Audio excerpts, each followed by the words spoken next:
একটা সদ্য জয়েন করা এমআরের কাছে সেল ইনক্রিজ করা খুব চ্যালেঞ্জিং বিষয়। প্রথম 6 মাস 1 বছর তো বুঝতে পারে না যে সেলকে কি করে ইনক্রিজ করব। ওদিকে আবার সিনিয়ররা বারবার বলতে থাকে সেল বাড়ছে না, ভালো করে কাজ করো, নাহলে কোম্পানি ছাড়িয়ে দেবে। এমআররা কিন্তু এই নিয়ে অনেকটা টেনশনে পড়ে। আজকে তাই কয়েকটা বিষয় আলোচনা করব, কয়েকটা টিপস আমি শেয়ার করব, যেখানে আশা করি তোমাদের সেলকে ইনক্রিজ করবে।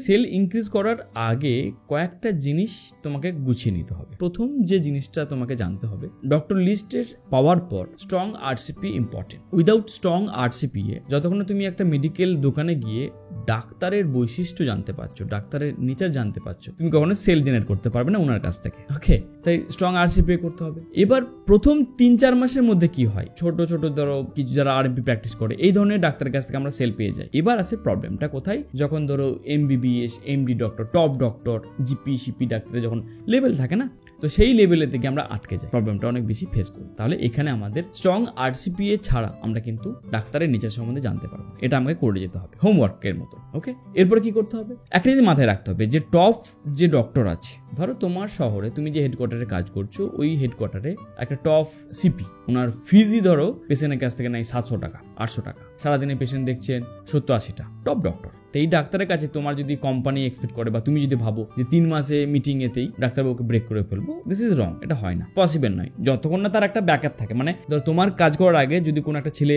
তোমার কোম্পানি থেকে ভিজিট করতো, সেই ক্ষেত্রে হয়তো পসিবল ছিল, বাট তুমি নতুন গিয়ে নতুন কোম্পানি নিয়ে গিয়ে পসিবল নয়। তোমার কাজ কি হবে, অ্যাটলিস্ট ওই টপ ডক্টরদেরকে একটা প্ল্যানিং করে নিতে হবে যে আমাকে রেগুলারিটি মেনটেন করে 6 মাস ভিজিট তো করতেই হবে, এটা হচ্ছে তোমার কাজ, কনসিস্টেন্সি। তাহলে এখন অবধি কি জানলাম, strong RCPA, number 2 consistency, strong visit, সপ্তাহে 2টো ভিজিট, তো সপ্তাহে 2টো ভিজিট করতে হবে। এই বেসিক কাজগুলো আমাদের প্রথমে করতে হবে, তারপরে আমরা দেখবো সেল হচ্ছে কি হচ্ছে না। এবার ধরো একটা ডাক্তার টপ সিপি কাছে গেছো, 6 মাস 8 মাস ভিজিট করছো, ডাক্তারবাবু কিছু মতো ব্রেক হচ্ছে না।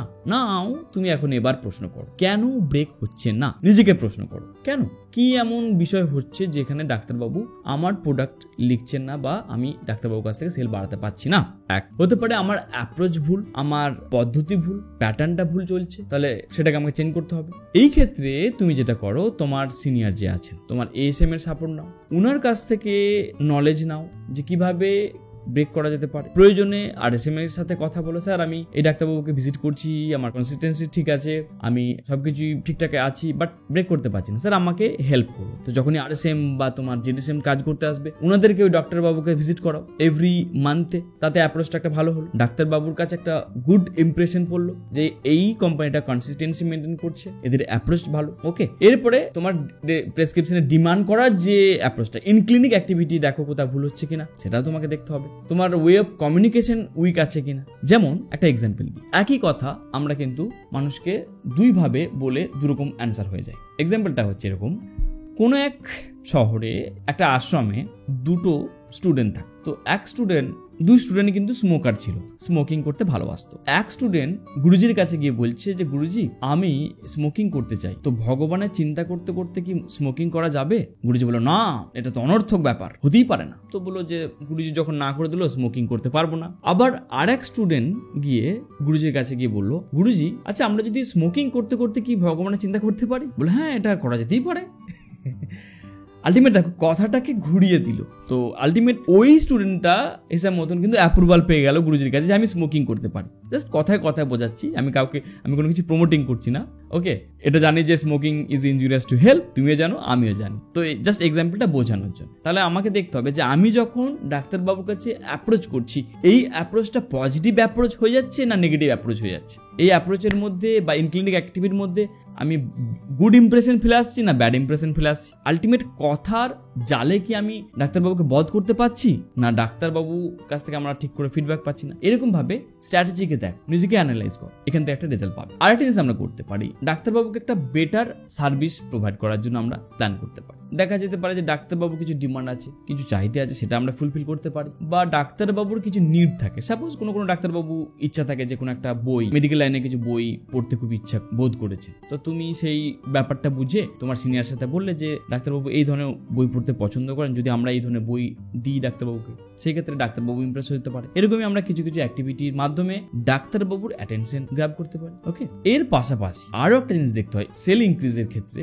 আমাকে কেমিস্ট ভিজিটটাও স্ট্রং রাখতে হয়। অনেক সময় হয় কি যে ডাক্তারবাবু হয়তো প্রেসক্রিপশন করে দিয়েছে, প্রোডাক্ট ঠিকঠাক করে অ্যাভেলেবেল নেই, প্রোডাক্টের ঠিক করে পাইপলাইন ঠিক নেই, কেমিস্ট ঠিক করে আমার প্রোডাক্টটা সার্ভ করছে না, কেন করছে না, কি ইস্যু আছে সেটাও আমার সলভ হতে হবে। যেমন ধরো কেমিস্টের কাছে গেলে বললে যে দাদা আমার প্রেসক্রিপশনটা পাচ্ছেন, হ্যাঁ আমি পাচ্ছি, সার্ভ করছেন না, করছি না, কেন করছেন না? ডাক্তারবাবু লিখছেন প্রেসক্রিপশন সার্ভ হচ্ছে না, কারণ বললো যে ভাই তুমি তো ঠিক করে হয়তো আমার কাছে আসতে না, আমি স্টকিস্ট খুঁজে পাচ্ছি না, বা স্টকিস্ট তোমার যে আছে ওই স্টকিস্টের থেকে নিয়ারেস্ট যে স্টকিস্ট আছে ওর সাথে আমার রিলেশন ভালো। তো আমাকে এই ধরনের বিষয়গুলোকেও দেখতে হবে, তবে কিন্তু আমার সেলকে ইনক্রিজ করতে পারবো। এর পাশাপাশি সেল ইনক্রিজ করার আরেকটা যে আমার মেন কাস্টমার আছে স্টকিস্ট, ওনাদের কাছে দেখতে হবে আমার প্রোডাক্ট ওনার কাছে অ্যাভেলেবেল ঠিকঠাক আছে কিনা, কোন প্রোডাক্টটা এক্সপায়ারি হয়ে যাচ্ছে কিনা, কোন প্রোডাক্টটা সেলকে ইনক্রিজ করার জন্য একটা প্ল্যানিং করে নেওয়া, মানে মাসের প্রথম সপ্তাহে যে কিছু কিছু প্রোডাক্ট পড়ে আছে সেল করার জন্য প্ল্যানিং করলাম, বা স্টকিস্টের কাছে বেশি করে প্রাইমারি সেল করার জন্য স্টকিস্টকে কিছু অ্যাপ্রোচ করলাম যে আমার নতুন একটা স্কিম আসছে কোম্পানির পক্ষ থেকে, এটা আপনি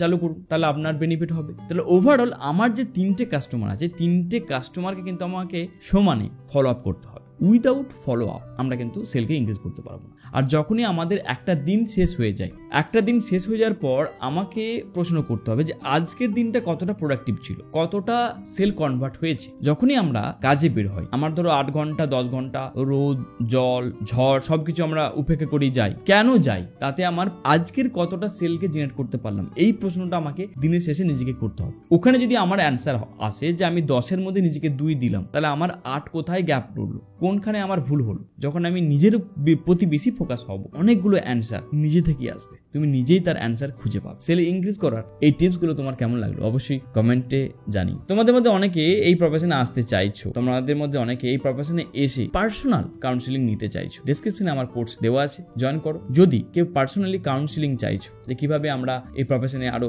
সাস্টেন করতে পারবো, আর কি করা যেতে পারে, কিভাবে আমরা ডিটেলিংকে ইমপ্রুভ করবো, তার জন্য দেখো ডেসক্রিপশনে একটি নাম্বারও দেওয়া আছে, ওই নাম্বারে তুমি আমাকে মেসেজ করতে পারো। পরের ভিডিওতে আবার দেখা হবে। Thank you very much.